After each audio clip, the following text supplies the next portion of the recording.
Xayrli kun, hurmatli jamoat. Mana ilk biz g'aylada maktabda bizga shultigi urushcha aytalar черепной kompyuter deb. Shunarga kirtalar informatsiya. Revolyutsiya qadar xalq avur yashagan, revolyutsiya bo'lgach xalqning baxti ochilib ketgan, shulay deb. Ular endi xizmat haq olib turgach, ularni endi qo'shqanlar endi institutlarda o'rgatganlar shulay ishlarga. Qaysi vaqtda ular mana adabiyat ham rus tili o'qituvchisi qizi so'ngdan necha yil o'zg'ash menga aytdi. Men bilan bir sinfda bo'lgan edi. Anidi ikkinchi kunni bizda dars olib borga kerak. Hozirlanadir edi, chunki mana men haqda сөйлей, u so'rovlar berir debdi. Ular qaysi vaqtda shul javob bera olmaylar bit, butun sinf oldinda. Bir vaqtda men so'rov berdim. Leninning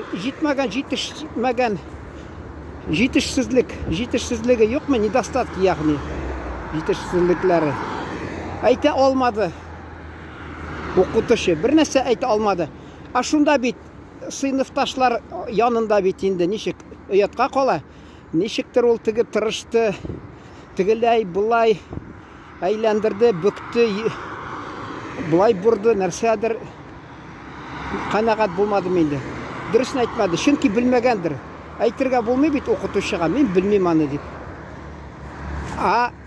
Shunlardan endi maktabda bilim olabizda, qaytamiz. Ati marhum ol biroz bola chaqda hali esida tutgan 6 yoshda atidi meni otqa o'tirtib ishlattirdi dey. Anda hali Baranov aytgan, alla narsa bir narsa ishlagan edi shu. Shu men silashganda aytib soldim. Men aytam, mana revolyutsiyadan so'ng xalq yashab ketdi. Yo'q deb ol ayta. U vaqtda ishlamasang, ishlamaysan deb. Osh o'tirasingmi, nima? Alayda osh o'tirmadilar deb, ishlamasa kishi ishlamaydi. Revolyutsiyadan so'ng endi majburiy kishi ishlarga tegish. Ol hatto Stalin shirinda deb 2 tapqir 5 minutqami so'ng qolsang ishga deb o'tirtalar deb. Shunday narsalarni siladi endi ol. Hali biz redaksiyada ijodiy odamlar biz deb o'zimizni sanab isimda hatto shahar partiyaning shahar komitetidan kelib chiqdilar. Propaganda bo'ligi mudiri Tatar xonimi bizga shu bosim yasadi. Vaqtida ishga kelingіз. Bosh muharrirning o'rinbosari bilan birga kabinetda. Ishmasam 9:30da kelingіз. Bizda u 8dan boshlana rasmiy ravishda. Yo'q, biz 9ga kelamiz deb qarshi turdi xalq. Bir narsa ishlay olmadilar. Chunki ijodiy kishilar biz so'ngroq ketamiz. Yol kunlarini ishlaymiz, bayram kunlarini ishlaymiz, bayramda yurimiz, yozamiz, shansdagi tunni yozib o'tiramiz. Shunga ko'ra u bir narsa ishlay olmadilar. U Stalin shirinda bo'lsa narsa bo'lar. Men u Stalin shirindagi gazetlarni o'qiganim, anda birinchi bitda qo'yganlar qaysi kolxoz, masalan, ko'pmi buday bergan, qolganlar yo'q deb ularni urushib yotalar. Kolxozlarni kishilaganlar endi. Kishilaganlar kolxozlarni, yetakchilarni so'ngdan endi sut deb u vaqtda ipi deb u 1932-yilgi anda birinchi bitda yozgan Встретим 25-й deganmi? Gogovshinu degan, Gadovshina o'rna xato yozganlar, Gagovshinu deb yozganlar. Ударными темпами по сдаче зерна государству deb. Shu mana 32-yilni. 32-yilni endi mana shu ochliq boshlandi mana. Tatarstonni имеп жатқанлар енді түрліше. Шошында халық міскін болған, енді міскін болған.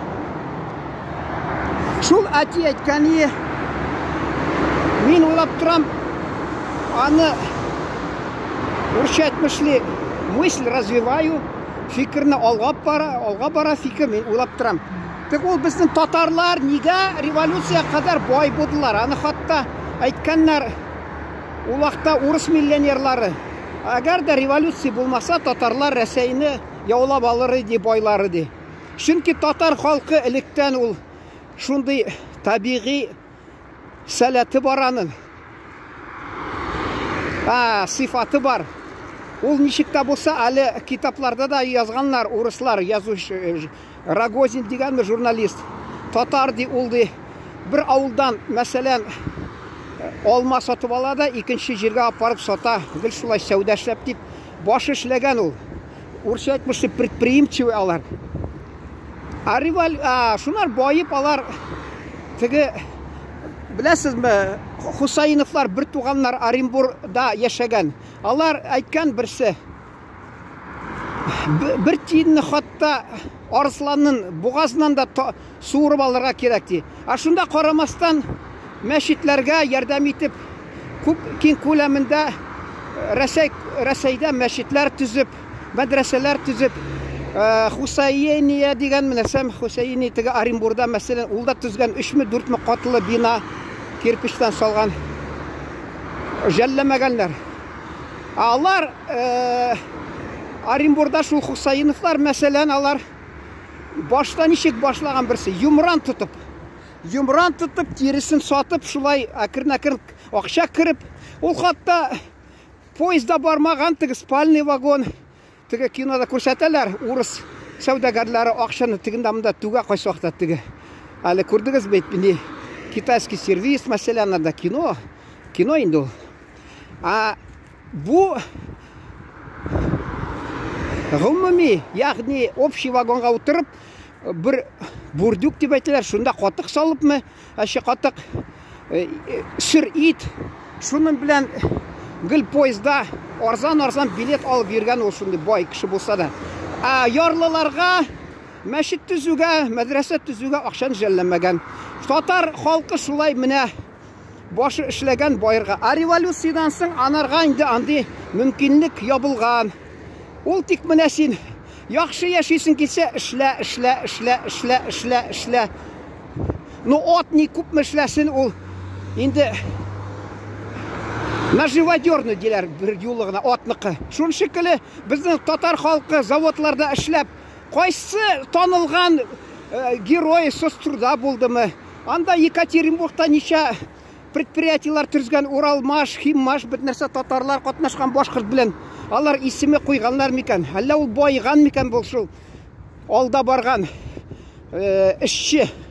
Әллә байып киткән микән? Коттеджга кергән микән? Юк, алар шул нида баракта яшәп, ул теге фатир аларга, анда городок чекистов дигән шундыйларга төзелгән эшчеләргә бик инде Хрущев чорында гына, бәлки Сталин чорында шундый Стаханов дигән шундыйларга гына тик биреп торганнар.